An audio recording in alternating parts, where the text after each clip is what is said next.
The Return of the Native is Thomas Hardy's sixth published novel. It first appeared in the magazine Belgravia, a publication known for its sensationalism, and was presented in 12 monthly installments from January to December 1878. Because of the novel's controversial themes, Hardy had some difficulty finding a publisher. Reviews, however, though somewhat mixed, were generally positive. In the 20th century, The Return of the Native became one of Hardy's most popular novels. Plot summary. The novel takes place entirely in the environs of Egdon Heath, and, with the exception of the epilogue, after courses, covers exactly a year and a day. The narrative begins on the evening of Guy Fawkes Night as Diggory Venn is slowly crossing the heath with his van, which is being drawn by ponies. In his van is a passenger. When darkness falls, the country folk light bonfires on the surrounding hills, emphasizing, not for the last time, the pagan spirit of the heath and its denizens. Wen is a Reddleman. He travels the country supplying farmers with a red mineral called Reddle, a dialect term for red ochre, that farmers use to mark their sheep.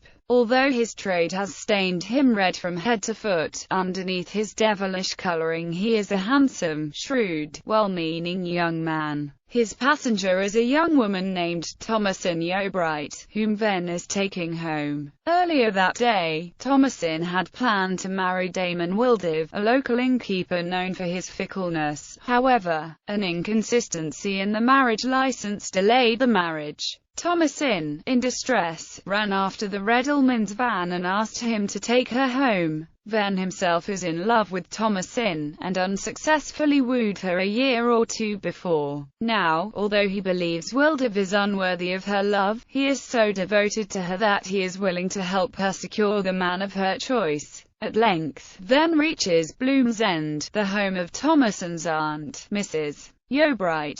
She is a good woman, if somewhat proud and inflexible, and she wants the best for Thomasin. In former months she opposed her niece's choice of husband, and publicly forbade the banns. Now, since Thomasin has compromised herself by leaving town with Wildiv and returning unmarried, the best outcome Mrs. Yeobright can envision is for the postponed marriage to be duly solemnized as soon as possible. She and Venn both begin working on Wildiv to make sure he keeps his promise to Thomasin. Wildiv, however, is still preoccupied with Eustacia Vi, an exotically beautiful young woman living with her grandfather in a lonely house on Egdon Heath. Eustacia is a black-haired, queenly woman, whose Italian father came from Corfu, and who grew up in Budmouth, a fashionable seaside resort. She holds herself aloof from most of the heathfolk. They, in turn, consider her an oddity, and some even think she's a witch. She is nothing like Thomasin, who is sweet-natured. She loathes the heath, yet roams it constantly, carrying a spyglass and an hourglass. The previous year, she and Wildiv were lovers. However, even during the height of her passion for him, she knew she only loved him because there was no better object available. When Wildiv broke off the relationship to court Thomasin, Eustacia's interest in him briefly returned. The two meet on Guy Fawkes Night, and Wildiv asks her to run off to America with him. She demurs. Eustacia dropped Wildiv when Mrs. Yeobright's son Clyme, a successful diamond merchant, returns from Paris to his native Egdon Heath. Although he has no plans to return to Paris or the diamond trade and is, in fact, planning to become a schoolmaster for the rural poor, Eustacia sees him as a way to escape the hated heath and begin a grander, richer existence in a glamorous new location. With some difficulty, she arranges to meet Clyme, and the two soon fall in love. When Mrs. Yeobright objects, Clyme quarrels with her. Later, she quarrels with Eustacia as well. When he sees that Eustacia is lost to him, Wildiv marries Thomasin, who gives birth to a daughter the next summer. Clyme and Eustacia also marry and move to a small cottage 5 miles away, where they enjoy a brief period of happiness.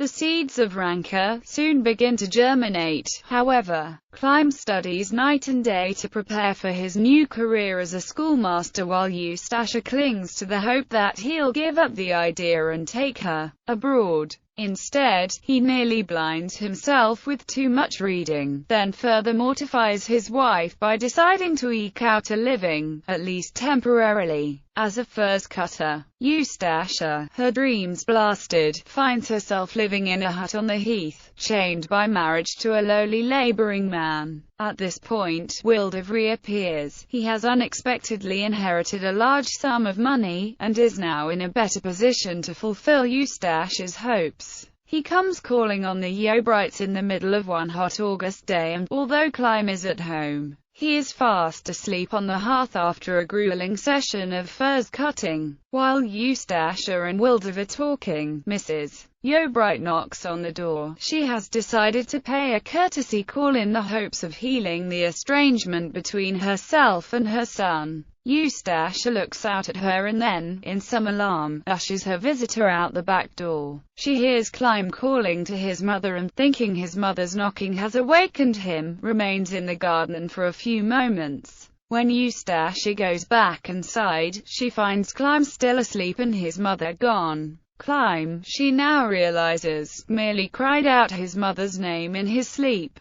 Mrs. Yobright, it turns out, saw Eustacia looking out the window at her. She also saw Clym's gear by the door, and so knew they were both at home. Now, thinking she has been deliberately barred from her son's home, she miserably begins the long, hot walk home. Later that evening, Clym, unaware of her attempted visit, heads for Bloom's End and on the way finds her crumpled beside the path, dying from an adder's bite. When she expires that night from the combined effects of snake venom and heat exhaustion, Clym's grief and remorse make him physically ill for several weeks. Eustacia, racked with guilt, dares not tell him of her role in the tragedy. When he eventually finds out from a neighbor's child about his mother's visit, and Wilder's, he rushes home to accuse his wife of murder and adultery. Eustacia refuses to explain her actions. Instead, she tells him, "You are no blessing, my husband," and reproaches him for his cruelty. She then moves back to her grandfather's house, where she struggles with her despair while she awaits some word from Clym. Wilder visits her again on Guy Fawkes night, and offers to help her get to Paris. Eustacia realizes that if she lets Wilder help her, she'll be obliged to become his mistress. She tells him she will send him a signal by night if she decides to accept.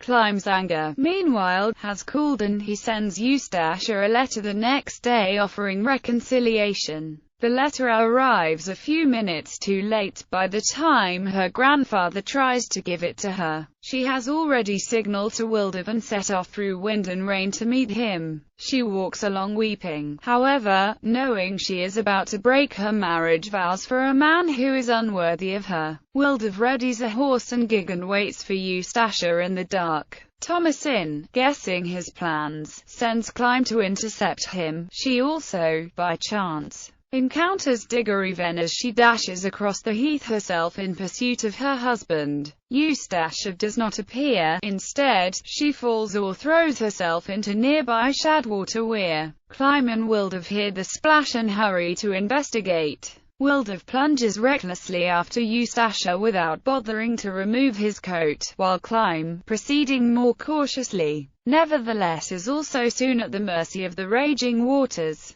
Ben arrives in time to save Clym, but is too late for the others. When Clym revives, he accuses himself of murdering his wife and mother. In the epilogue, then gives up being a Reddleman to become a dairy farmer. 2 years later, Thomasin marries him and they settle down happily together. Clym, now a sad, solitary figure, eventually takes up preaching. Discussion. With its deeply flawed heroine and its open acknowledgement of illicit sexual relationships, The Return of the Native raised some eyebrows when it first appeared as a serial in Victorian Britain, although he intended to structure the novel into 5 books, thus mirroring the classical tragic format. Hardy submitted to the tastes of the serial reading public sufficiently to tack on a happy ending for Diggoryven and Thomasin in a 6th book. After courses in Hardy's original conception, then retains his weird Reddleman's character, while Thomasin lives out her days as a widow. Hardy's choice of themes, sexual politics, thwarted desire, and the conflicting demands of nature and society, makes this a truly modern novel. Underlying these modern themes, however, is a classical sense of tragedy. Hardy scrupulously observes the three unities of time, place, and action, and suggests that the struggles of those trying to escape their destinies will only hasten the destruction. To emphasize this main part, he uses a setting an ancient heath steeped in pre-Christian history, and supplies a chorus consisting of Granfer Cantle, Timothy Fairway, and the rest of the heathfolk. Eustacia, who manipulates fate in hopes of leaving Egdon Heath for a larger existence in Paris, instead becomes an eternal resident when she drowns in Shadwater Weir. Wilder shares not only Eustacia's dream of escape, but also her fate, and Clyme, the would-be educational reformer, survives the Weir but lives on as a lonely, remorseful man. Some critics, notably D. H. Lawrence, see the novel as a study of the way communities control their misfits. In Egdon Heath, most people look askance at the proud, unconventional Eustacia. Mrs. Yobright considers her too odd and unreliable to be a suitable bride for her son, and Susan Nonsuch, who frankly believes her to be a witch, tries to protect her children from Eustacia's supposedly baleful influence by stabbing her with a stocking pin and later burning her in effigy. Clyme at first laughs at such superstitions, but later embraces the majority opinion when he rejects his wife as a murderer and adulteress. In this view, Eustacia dies because she has internalized the community's values to the extent that, unable to escape Egdon without confirming her status as a fallen woman, she chooses suicide. She thereby ends her sorrows while at the same time, by drowning in the Weir like any woman instead of floating, which, like, she proves her essential innocence to the community. Character list: Clement Yeobright, a man of about 30 who gives up a business career in Paris to return to his native Egdon Heath to become a schoolmaster to the poor and ignorant. The beauty here visible would in no time be ruthlessly overrun by its parasite, thought. Clyme is the native to which the book's title refers. Eustacia Vi, a raven-haired young beauty, of half-Italian ancestry, who chafes against her life on the heath and longs to escape it to lead the more adventure-filled life of the world. Some of the heathfolk think she is a witch. Hardy describes her as the raw material of a divinity, whose celestial imperiousness, love, wrath, and fervor had proved to be somewhat thrown away on Netherwood Egdon. Mrs. Yeobright, Clyme's mother, a widow of inflexible standards. Thomasin has lived with her for many years, but Clyme is her only child. She strongly disapproves of Eustacia. Thomasin Yeobright, Clyme's cousin and Mrs. Yeobright's niece, a young girl of gentle ways and conventional expectations. In Hardy's original manuscript, Wilder tricks her with a false marriage to seduce her. Mrs. Yeobright saw a little figure, undefended except by the power of her own hope. Damon Wilder, Eustacia's former lover and Thomasin's first husband. He is an ex-engineer who has failed in his profession and who now keeps an inn. The Quiet Woman, so called because its sign depicts a decapitated woman carrying her own head. He has a wandering eye and an appetite for women. A lady-killing career. Diggory Venn, a resourceful man of 24 and a Reddleman. He selflessly protects Thomasin throughout the novel despite the fact that she refused to marry him 2 years before. He keeps a watchful eye on Eustacia to make sure Wilder doesn't go back to her. At the end, he renounces his trade to become a dairy farmer like his father, and in doing so loses the red skin. He is then seen as a suitable husband for Thomasin. Wen's red coloration and frequent narrative references to his Mephistopheline, or diabolical character are symbolic and important. In one particularly significant chapter, Vent displays an increasingly unlikely string of good luck, repeatedly rolling dice and defeating a rival. This event makes Vent something of a deus ex machina, as well as a quasi-magical figure. While Hardy abandons these aspects of Vent's character by the end of the novel, during his a Reddleman phase, then lends elements of magical realism and what modern readers would understand to be superheroic elements to the novel. Captain Drew, Eustacia's grandfather and a former naval officer, Timothy Fairway, a sententious man of middle age who is greatly respected by the other heathfolk. Grandfer Cantle, a somewhat senile and always lively ex-soldier of about 69. Christian Cantle, Grandfer Cantle's fearful and timid 31-year-old son. Humphrey, Climb's eventual colleague, a furs cutter. Susan Nunsuch, Eustacia's nearest neighbor and bitterest enemy who convinces herself that Eustacia's witchery has caused her son's sickliness. In a memorable scene, Susan tries to protect him by making a wax effigy of Eustacia, sticking it full of pins, and melting it in her fireplace while uttering the Lord's Prayer backward. Eustacia drowns later that night. Johnny Nunsuch, Susan's son, a young boy. He encounters Mrs. Yobright during her fatal walk home and, in obedience to her wishes, reports her last words to Climb. "I am a broken-hearted woman cast off by my son, Charlie, a 16-year-old boy who works for Captain Drew and who admires Eustacia, largely from afar." Egdon Heath, the setting for all the novel's events, considered by some critics to be the leading character as well. It is profoundly ancient, the scene of intense but long-forgotten pagan lives. As its tumuli attest, it is also a graveyard that has swallowed countless generations of inhabitants without changing much itself. To Thomas in Climb and Diggory, it is a benign, natural place. In Eustacia's eyes, it becomes a malevolent presence intent on destroying her. Adaptations.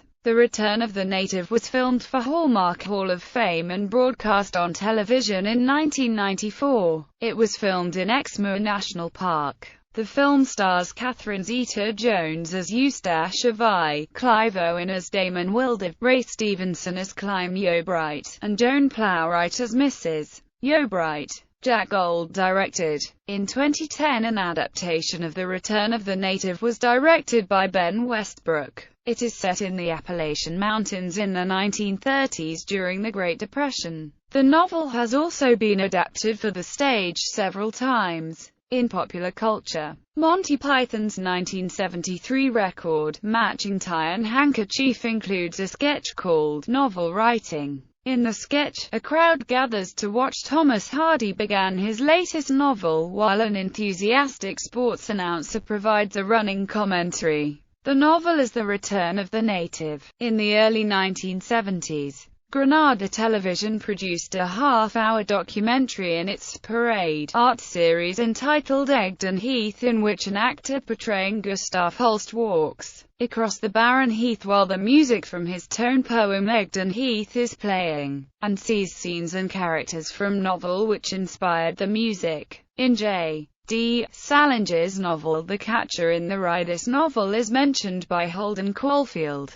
Caulfield singles out the character, Eustacia Vi, a wild-spirited and confident woman, who is portrayed as an outsider in the community. Holden indicates that he likes a book that makes you feel as if the author is a friend that you could call. He adds that he'd like to call Thomas Hardy, and also that he likes that Eustacia Vi. Later he wonders what a nun would think of her. In 1993, the British traditional singer Johnny Collins recorded Diggory Ven the Reddleman on his album Peddler of Songs. In 1994, the Seattle band Thrones released a single entitled Reddleman. The band The Rainmakers released a song called Reddleman Coming. The indie band Nightmare Review's 2009 CD Infomaniac contains a song called Eustacia Vi. In the 1967 Indian film Raz, Station Master, in the beginning of the movie, at the railway station is reading this novel.